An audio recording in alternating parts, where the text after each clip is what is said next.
Hello everyone, कैसे हैं आप लोग? अच्छे होंगे आई होप, और पढ़ाई कर रहे होंगे। आज आपके सामने एक नया टॉपिक लेके आए हैं, एटमॉस्फेयर पढ़ने वाले हैं। और इस टॉपिक में वो जानकारी देने वाले हैं जो एटमॉस्फेयर में जितने क्वेश्चन बनेंगे वो सब कवर हो जाएंगे इस वाले में।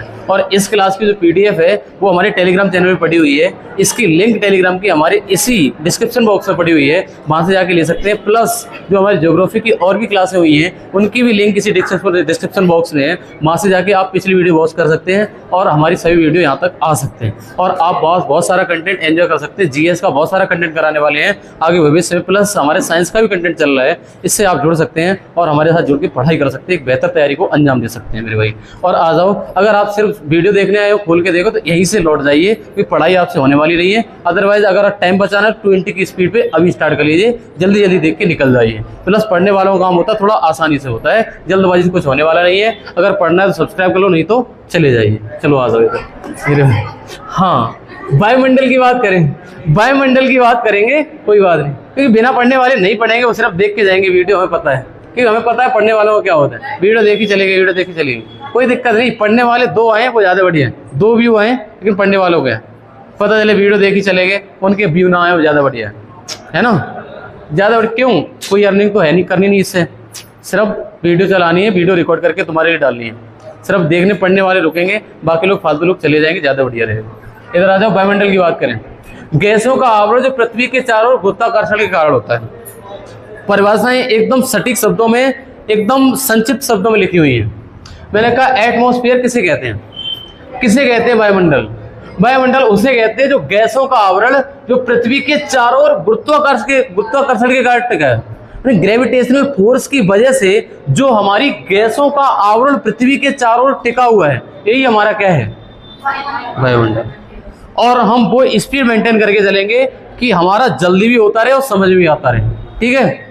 और आज तो पता नहीं शुरू कर पाएंगे कि नहीं, लेकिन हम करंट अफेयर बहुत आज ही शुरू करने वाले थे, है ना। आज अगर टाइम मिला तो करंट अफेयर शुरू कर लेंगे, नहीं तो कल से जरूर शुरू कर लेंगे करंट अफेयर। और मेरा टारगेट ये है कि करंट अफेयर आपको मंथली पहले कराई जाए, उसके बाद डेली वाले पे लाया जाए, है ना। हम रुपए इन्वेस्ट कर रहे हैं तुम्हारी करंट अफेयर के लिए, स्पेशल करंट लाने के लिए, चिंता ना करो।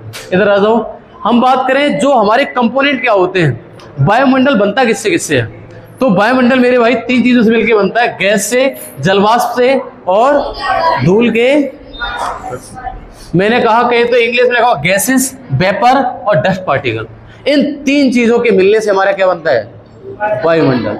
वायुमंडल को इंग्लिश में लिखा होगा एटमॉस। समझ में आ रहा है? एक एक परिभाषा समझते हुए चलना। और प्लस ज्योग्राफी जैसे ही कंप्लीट होगी, पॉलिटी बहुत स्पीड में कराएंगे। पॉलिटी इतनी स्पीड में चलेगी कि आप घर पे कम से कम 3-3, 4-4 पेज पढ़ने को देंगे आपको, और यहाँ पे बहुत स्लो चलाएंगे। घर पे के लिए काम बहुत देंगे तुम्हें। अच्छा, गैसेस की बात करें, गैसेस की बात करें मेरे भाई नाइट्रोजन की बात करेंगे पहले। नाइट्रोजन हमारे वायुमंडल में कितनी है? 78% है। और 78% और नाइट्रोजन हमारी कैसी गैस है? निष्क्रिय गैस है। और पूछा जाए यह गैस बायदाव उपलब्ध कौन से? और आग बुझाने के लिए नाइट्रोजन गैस के काम बता दिए। दूसरे पे आता ऑक्सीजन। ऑक्सीजन की बात करें तो ये लिखा हुआ श्वसन में भाग लेती है। इंग्लिश में लिखा होगा पार्टिसिपेट इन रेस्पिरेशन। जो हम श्वसन करते हैं ना, उसमें भाग लेती है क्या? ऑक्सीजन। आगे हम बात करें तो मैंने कहा आग जलाने में के लिए आवश्यक होती है। और ऑक्सीजन का अगर परसेंटेज वैल्यू पूछा जाए तो कभी 21% लिख के आएगा, कभी 21.9 लिख के आएगा, दोनों सही। 21.9 ज्यादा सही है। ओके, आगे आ जाओ। जैसे हम बात करें आर्गन गैस की, आर्गन का परसेंटेज हमारे एटमॉस्फेयर में 0.94। हाँ, कभी कभी ये एग्जैक्ट वैल्यू पूछ लेता है, तो पता होनी चाहिए। यही तो भाई कंपटीशन है। तुम्हारे पास में बैठा हुआ एक कंपटीटर वो याद कर गया और तुम्हें नहीं याद है तो जीत गया यार। ये तो कंपटीशन है, वो पूछेगा आर्गन का परसेंटेज क्या, तो 0.94% पता होना चाहिए। अदरवाइज दिमाग में ये जरूर सेट होना चाहिए लगभग 1% के अप्रोक्स सही है, लगभग 1.06% कम है शायद। और इनर्ट गैसेस हैं कहे तो अक्री गैसें हैं, ये अक्री गैस है आर्गन। और नंबर 4 पे हमारी कार्बन डाइऑक्साइड गैस आएगी, और इसका परसेंटेज कितना होगा पता होना चाहिए। कार्बन डाइऑक्साइड का प्रतिशत 0.03% है हमारे वायुमंडल में। और सबसे ज्यादा किस गैस का है? नाइट्रोजन। और ऑक्सीजन का कितने परसेंट है? और आर्गन का और कार्बन डाइऑक्साइड का 0.03। आगे आ जाओ, जो मैंने बेटा बात करी थी, कॉल आए तो बता देना, कॉल आए तो इधर आता हूँ। मैंने पर्यावरण के घटक बताए थे। मैंने कहा क्या क्या कंपोनेंट होते हैं जो हमारा वायुमंडल बनाते हैं। मैंने कहा गैस होती, जलवाष्प होती, धूलकण। सबसे पहली हेडिंग डालेंगे हम, शायद वेपर की हेडिंग पड़ी हुई है, वेपर पढ़ते एक बार। मैंने कहा क्या होता है वाटर वेपर। मैंने कहा वाटर वेपर हिंदी में कहते हैं जलवाष्प, ये भी एक ग्रीन हाउस गैस है। और अगर हम बात करें अमाउंट की बात करें तो पोल्स पे, जो पोल्स होते हैं वहां पर 1 से 2% और इक्वेटर कहें तो भूमध्य रेखा पर 3 से 4% तक हमारी क्या होती है, वाटर वेपर जलवाष्प होती है। कहें तो हमारे पोल्स पे थोड़ी कम होती है वाटर वेपर।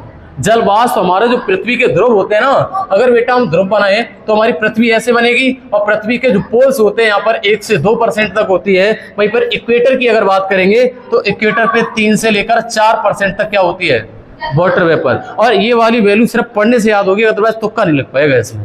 जब पढ़े होगे तो अंदाजा लगेगा हाँ पढ़ा है ऐसा, तो यही सही है। और ऐसा ही होता है जीएस में। जीएस में कोई याद नहीं करता है, सिर्फ पढ़ता है जीएस। जैसे पढ़ा पढ़ा पढ़ा पढ़ा पढ़ा याद बना रहा, ऐसे होगा रटो मत कुछ। जीएस में पढ़ना है सिर्फ। आगे आ जाओ। जलवाष्प की बात की, संघनित होकर बादल का निर्माण करती है क्या, वाटर वेपर। जलवाष्प होती है संघनित होकर बादल का निर्माण करती है। लिखा हुआ है कंडेंस एंड फॉर्म्ड क्लाउड। ये लिखा हुआ पृथ्वी का कंबल, पृथ्वी का कंबल, blanket of earth that is called water. अरे पृथ्वी का कंबल कहा जाता है किसको, वाटर वेपर को। जलवाष्प यही तो संघनित होकर बादल बना देती है हमारी पृथ्वी के चारों ओर। ब्लैंकेट ऑफ अर्थ, पृथ्वी का कंबल किसे कहा जाता है, तो वाटर वेपर। और ये वाला तुक्केबाजी करोगे तो नहीं पता चलेगा, अगर पढ़े हो तो पता चलेगा कि वाटर वेपर यार कंबल कहा जाता है। क्यों, क्योंकि यही तो हमारे चारों ओर आवरण में घिरी हुई है ना, यही तो बादल बना रही है, तो कंबल की तरह काम कर रही है। समझ पा रहे हो। अगर इतनी बातें समझ में आ गई है तो अगली स्लाइड पे आपको बताने वाले हैं डस्ट पार्टिकल क्या होते हैं, धूल कण क्या होते हैं। मेरे भाई धूल के कण होते हैं ना, इनको हम कहते हैं आर्द्रताग्राही के तहत कार्य करते हैं, जलवाष्प को आकर्षित करते हैं और बादल निर्माण में सहायक होते हैं। ये सूर्य के प्रकाश का प्रकीर्णन करते हैं और प्रकाश को, ये काम डस्ट पार्टिकल का। दोबारा से पढ़ लेते हैं, सभी को जब समझ में आए तब आगे बढ़ेंगे।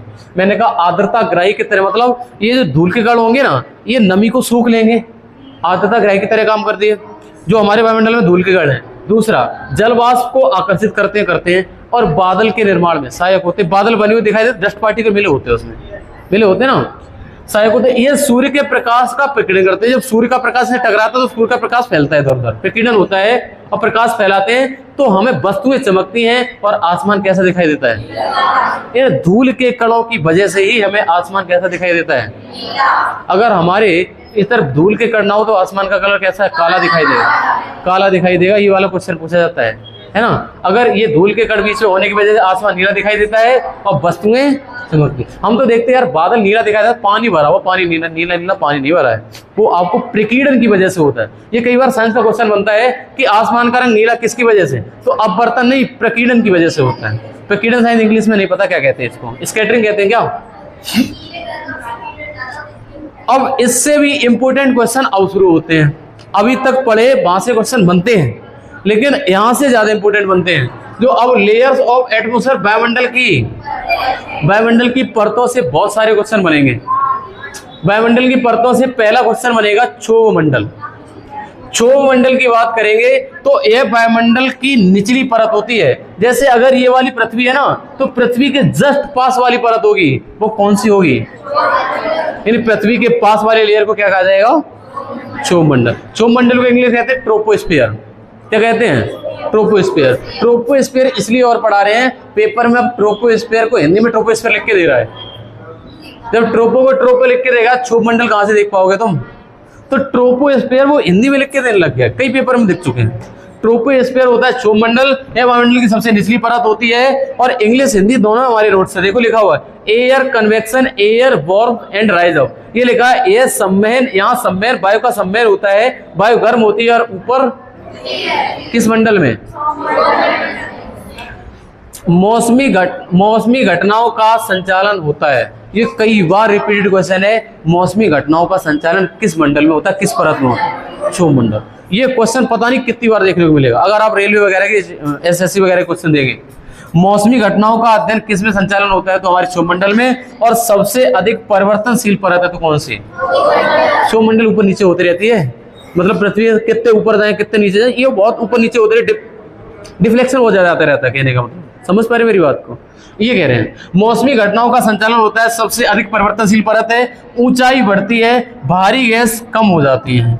अच्छा, ये लिखा हुआ तापमान में गिरावट आती है, ऊंचाई बढ़ती है तो तापमान में गिरावट आती है और भारी गैस कम हो जाती है। अच्छा, ये है सामान्य ह्रास दर कहा जाता है, जो तापमान में गिरावट नॉर्मल लैप्स रेट, इसको कहा जाता है सामान्य ह्रास दर। ये कहा जाता है कि अगर 165 किलोमीटर ऊपर जाओगे तो 1 डिग्री सेल्सियस टेम्परेचर कम हो जाए, है ना। एक ये वाली बोतल ले जाओ, भर जाओ, अगर पानी हो तो एक बोतल भर पा जाता। क्या लेगा, भारी गैस कम हो जाती है, वो वजन कम हो जाता है, ये कह रहा हूँ। जैसे ऊपर जाएंगे तो ग्रेविटी की भी तो कम होगी, भारी गैस, ये लिखा हुआ है। एक सेकंड, चलो आ जाओ। हमें ये बताओ, जो ये हम चला रहे हैं, समझ में आ रहा सभी लोगों को? ये बताओ, मैं ये कह रहे 165 मीटर ऊंचे जाने पर 1 डिग्री सेल्सियस टेम्परेचर में गिरावट आ रही है, और हम कह रहे हैं कि ऊंचाई बढ़ती है तो टेम्परेचर कम होता है, और जो टेम्परेचर कम होता है उसी को सामान्य ह्रास दर कहते हैं। तो सामान्य ह्रास दर है 165 मीटर पर डिग्री सेल्सियस है। ओके, इतनी बात समझ में आ गई है। हमारे पृथ्वी की सबसे पहली परत कौन सी है? मौसमी घटनाओं का अध्ययन किसमें होता है? क्षोभमंडल। सबसे ज्यादा परिवर्तनशील परत कौन सी है? क्षोभमंडल। आगे आ जाओ, क्षोभमंडल में कुछ लिखा, सबसे ऊपरी परत। अच्छा, क्षोभमंडल की जो सबसे ऊपरी परत होगी, मतलब जैसे ये पृथ्वी है, पृथ्वी के सबसे ऊपरी परत होगी ना क्षोभमंडल की, उसको कहा जाता है क्षोभ सीमा, क्या है? ट्रोपोपॉज। क्या कहा जाता है? ट्रोपोपॉज कहा जाता है, क्षोभ सीमा कहा जाता है इसको। Okay, thank you. और देखो, इसको कहा जाता है, इंग्लिश में लिखो, अपर मोस्ट लेयर को ट्रोपोपॉज कहे तो क्षोभ सीमा कहा जाता है। क्या आपको क्षोभमंडल समझ में आ गया? दूसरे पे ले चले कहे तो हमारा कौन सा? समता मंडल। एक सेकंड, पानी पी।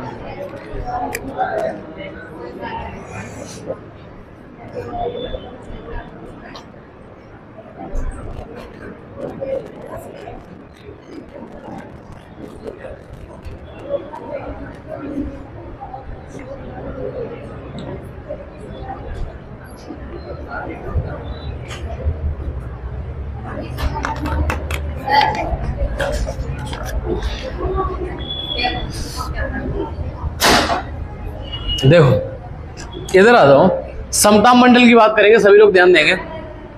ओजोन परत पाई जाती है, सबसे इंपोर्टेंट क्वेश्चन, किस मंडल में? और दूसरा पढ़ रहे हैं क्षोभ मंडल के बाद, और इसमें अल्ट्रावायलेट रेज रिफ्लेक्ट होती है और ऑब्जर्व करती है, कहे तो तापमान में वृद्धि होती है। ये अल्ट्रावायलेट रेज को रिफ्लेक्ट करके हमें प्रोटेक्शन, कहे तो सुरक्षा प्रदान करती हैं, और ये अल्ट्रावायलेट रेज को ऑब्जर्व करती है, जिसकी वजह से तापमान में वृद्धि होती है। किस मंडल की बात चल रही है?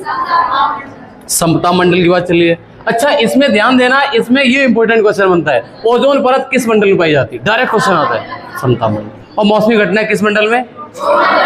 अभी तुरंत पढ़ा इसलिए याद है, कुछ दिनों बाद कंफ्यूजन होगा आपको। इधर आ जाओ, इधर देखो, बादल का निर्माण। अरे बादल का निर्माण तो क्षोभ मंडल में हो गया है, तो इसमें बादल का निर्माण नहीं होता। Cloud genesis do not conduct. वायुमंडल चालन वायुयान उड़ाते हैं, वायु चालक वायुयान उड़ाते हैं। क्वेश्चन ऐसे आता है कि जो हमारे हवाई जहाज जो उड़ाते हैं, ये किस मंडल में उड़ते हैं? क्षोभ मंडल में, समता मंडल में। ये घटनाएं अलग अलग पूछी जाती हैं कि हमारे वायुयान चालक हवाई जहाज किस मंडल, किस लेयर में उड़ाते हैं? तो स्ट्रेटोस्फीयर। कौन सी? स्ट्रेटो कहे तो समता मंडल में। किस मंडल में? समता मंडल में। एक सेकंड, देखो, मैंने कहा समता मंडल में उड़ाते हैं। और आगे देखो, और हमारी जो ये वाली होती है ओजोन परत होती है, अल्ट्रावायलेट रेज से हमें प्रोटेक्शन प्रदान करती है, कहे तो परावैंगनिक किरणों से हमें सुरक्षा प्रदान करती है, इनको रिफ्लेक्ट कर देती है, हमारे पास तक नहीं आने देती। ऐसे आई परावैंगनिक किरण, ऐसे करके उनको रिफ्लेक्ट कर दिया, ऊपर नहीं पड़ने दिया, है ना। और इनको ऑब्जर्व कर लेती है, इसकी वजह से यहाँ पे टेम्परेचर ज्यादा रहता है। टेम्परेचर ज्यादा, जब टेम्परेचर ज्यादा रहेगा तो वहां पे बादलों का निर्माण नहीं हो। वही तो लिखा हुआ है, बादलों का निर्माण नहीं होता, वायुयान चालक वायुयान को उड़ाते हैं। आगे देखो, आगे लिखा ओजोन डे कब मनाते हैं? 16 सितंबर को हम ओजोन डे, ओजोन दिवस मनाते हैं। और ये वाले क्वेश्चन जो डे वाले होते हैं ना, करंट अफेयर चलाने लग जाएंगे तो और ज्यादा याद होंगे। करंट अफेयर शुरू इसीलिए करेंगे ताकि तुम्हें दिवस अच्छे से याद रहे। इधर आ जाओ। 18 किलोमीटर से 50 किलोमीटर तक की दूरी कितने से? 18 किलोमीटर से 50 किलोमीटर तक की दूरी होती है, वो हमारी किस लेयर की होती है? समताप मंडल। यानी जो 18 किलोमीटर तक दूरी होती है वो किसकी होती है? क्षोभ मंडल की। 18 के बाद 18 से 50 तक हमारा कौन सा है? समताप मंडल। अगला आ जाता हमारा कौन सा? मध्य मंडल। किससे कितने तक?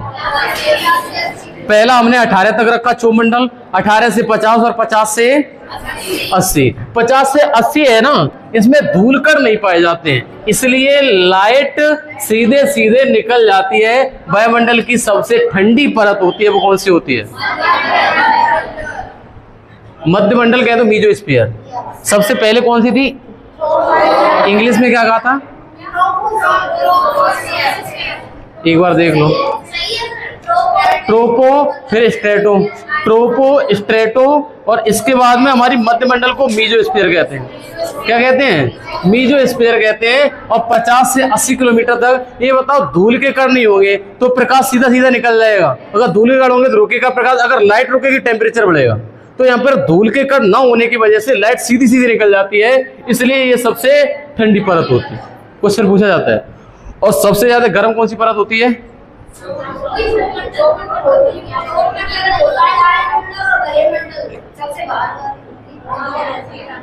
आगे आ जाओ। आगे आ जाता हमारा आयन मंडल। कहे तो आयनोस्फीयर, कहे तो टेम्परेचर इंक्रीज होता है, ताप में वृद्धि होती है, ionization of gases, reflection power generate. आगे लिखा रेडियो वेव रिफ्लेक्ट होती है, रेडियो तरंगों को परावर्तित करती हैं। ये हम बात कर रहे हैं, किसकी बात कर रहे हैं? आयन मंडल की बात करते हैं। और हमारे इसमें बेटा, इसमें आपको दिख जाएगा, इसमें आयन मंडल में आपको पढ़ने को मिलेगा टेम्परेचर में वृद्धि होती है, टेम्परेचर इंक्रीज होता है, टेम्परेचर इंक्रीज होने की वजह से आयनाइजेशन ऑफ गैसों का आयनीकरण होता है, रिफ्लेक्शन पावर जनरेट होती है, और यहाँ से रेडियो तरंगों को परावर्तित करते हैं। वो कौन सा मंडल है? आयन मंडल। आयन मंडल को दोबारा समझ पाएंगे शायद हम लोग कि जो हमारे रेडियो स्टेशंस लगाए जाते हैं वो किस मंडल में लगाए जाते हैं? आयन मंडल में। ऐसे माना जाता है कि यहाँ पर आयनोस्फीयर और एक्सोस्फीयर, यहाँ पर ताप मंडल कहते हैं इसको। कहे तो हमारा आयनोस्फीयर और एक्सोस्फीयर बहिर्मंडल और आयन मंडल को मिला के ताप मंडल कहा जाता है। हाँ, यहाँ पर टेम्परेचर ज्यादा रहता है और यहाँ पर आपके जो रेडियो स्टेशंस होते हैं वो लगाए जाते हैं। ये कौन सा मंडल है? आयन मंडल। आयन मंडल की बात हो रही है। और आयन मंडल को और बहिर्मंडल को मिला दे उसको ताप मंडल कहा जाता है ना। जब उल्का पृथ्वी की वायुमंडल में प्रवेश करते हैं तो वायु घर्षण के कारण जलना शुरू कर देते हैं और ये शूटिंग स्टार टूटता हुआ तारा नजर आता है, क्योंकि ये गर्मी बहुत, हीट बहुत ज्यादा होती है इस मंडल में। कौन सा मंडल है? ताप मंडल। जब उल्का पृथ्वी से वायुमंडल में प्रवेश करता है तो वायु घर्षण के कारण जलना शुरू कर देता है, क्योंकि इसी को शूटिंग स्टार टूटता हुआ तारा कहा जाता है। आगे देखो, उल्का आयन मंडल जलना शुरू कर देता है और मध्य मंडल में सुरक्षा प्रदान करता है। जो मध्य मंडल होता है, जैसे मान लिया कि उल्का पिंड टूटा और जलना शुरू हो गया, और जलना शुरू हो गया, जो हमारा बीच का होता है कौन सा? मध्य मंडल। मध्य मंडल होता है ठंडा, तो ये क्या प्रदान करता है? सुरक्षा प्रदान करता है, ये बोल रहा है। आगे देखो, 80 किलोमीटर से 640 किलोमीटर तक हमारा ये कौन सा होता है? आयन मंडल। अच्छा, आगे आता हमारा बहिर्मंडल। बहिर्मंडल की बात करें, बहिर्मंडल की बात करें तो 160 से 10,000 किलोमीटर तक, 160 से 10,000 किलोमीटर तक हमारा ये है हमारा बहिर्मंडल, outermost layer of atmosphere. हमारे वायुमंडल की सबसे बाहरी परत कौन सी है? बहिर्मंडल।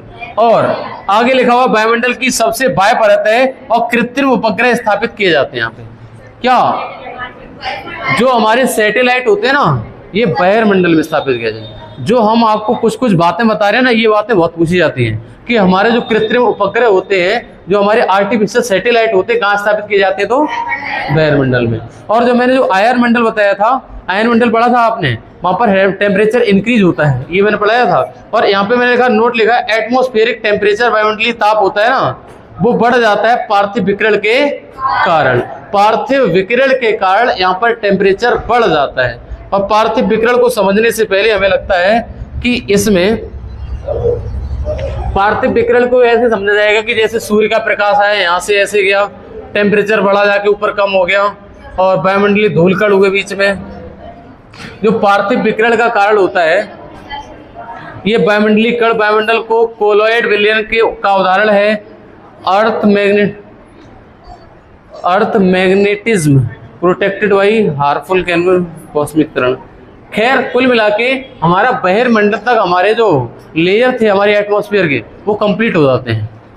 जो हमारी लेयर्स थी वायुमंडल की, पहली क्षोभ मंडल, दूसरी समताप मंडल, तीसरी मध्य मंडल और चौथी आयन मंडल और पांचवी बहिर्मंडल। ये सब जो पढ़िए, इनको एक बार घर पे जाके दोबारा से रिवीजन करना इसी पीडीएफ से, और इनको तब तो याद कर पाओगे। इसके बाद अगले टॉपिक को हम लेके चलते हैं। इसको ऐसा करते, ज्योग्राफी को यहीं पे रोक दिया जाए, है ना? बहुत ज्यादा देर तक नहीं पढ़ी, जस्ट 20 मिनट क्लास चली है अभी आपकी। चलो इसको यहीं पे रखते हैं, बाकी आप घर से पढ़